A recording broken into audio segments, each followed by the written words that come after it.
Now, before I get started, I've got to confess, we are going to be testing the technology tonight because I am on day 4 of a 14-day isolation period, all because I went to Queensland last weekend, which the government, remember, told us to take holidays around the country.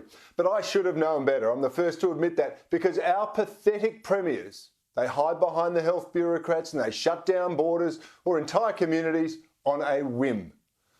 We know how transmissible this variant of the virus is. Anybody who leaves the house, assume that you have the virus or that people you come into contact with have the virus and act accordingly. We will be banning singing for the next 12 weeks. But we are still in a dangerous period. The Territory is still under threat. Will be enough to crush and kill the virus in its tracks. Now, the crazy thing is the Queenslanders have been released from their lockdown, but those who actually visited, like me here in South Australia, were still shut up for another 6 or 7 days. It's absolutely crazy. But of course, the health experts repeatedly demonstrate that while they've got degrees in medicine, they actually haven't graduated from the School of Common Sense. And I say it's noteworthy that they've been given a pretty free run by much of the media, despite the repeated contradictions that they always are peddling about the pandemic. For example, after telling us that AstraZeneca vaccine was safe, we're now told it might be, or maybe it's not. And after telling us that young people are at risk, which is why they closed the schools, remember, the Queensland health officer, she says they aren't really. No, I do not want under 40s to get AstraZeneca. Why? Because they are at increased risk of getting the rare, it is rare, but they're at increased risk of getting that rare clotting syndrome. We've seen up to 49 deaths in the UK from that syndrome. I don't want an 18-year-old in Queensland dying from a clotting illness who, if they got COVID, probably wouldn't die. And here in South Australia, well, the toasted Premier Marshmallow, he locked down the entire state for a non-existent pizza box strain of COVID last year. And we're told that while going to the footy with 30,000 other people is okay, actually touching a footy handled by a sweaty Victorian is a risk. Here's Professor Patches O'Houlihan Spurrier telling us about the rules of pandemic dodgeball.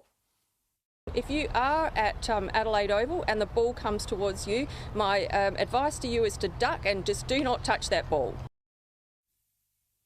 Well, this week, Sky News' own Chris Kenny was the only journalist to ask some pointed questions of Premier Marshmallow and Professor Patches. Neither of them could provide a straight answer to even the most basic of questions. Excuse me, I am here to provide information to the South Australian public, not to have an argument with you over a minor point. Thank you. The level at which we get country vaccination and reduce the alarm is not a minor point. Is 80% an unrealistically high level to reduce the threats of lockdowns and restrictions in this country? Thank you, Harvey. Can I please ask about home? Now, I have to tell you, the hopelessness of this duo's administration was really brought home to me after my return from Queensland on Monday. You see, after going through processing and being advised of my isolation period, a few hours after arriving at Adelaide Airport, I received an email from South Australian authorities saying that my entry into the state in which I live and was already in had actually been denied. Now, I've got to tell you that again. After I'd been through the South Australian registration process and was already in the state, I was told I couldn't come in. It's just another example of how hopeless they are, and it's likely not much different around the rest of the country. We, you and me, we're being treated like mushrooms. We're kept in the dark, fed a pile of manure by these weak leaders and their human political shields. Almost everything we've been told about this virus has been contradicted or exposed as questionable. Right from the origins, which we now know is likely in a Wuhan lab, even though they've denied that forever, to the dangers of the virus, the stacked death statistics. The original intent, remember, that was to flatten the curve, and now it's elimination. The efficacy of mask wearing, sometimes they're mandated, sometimes they're not, sometimes they are and they're not in the same press release.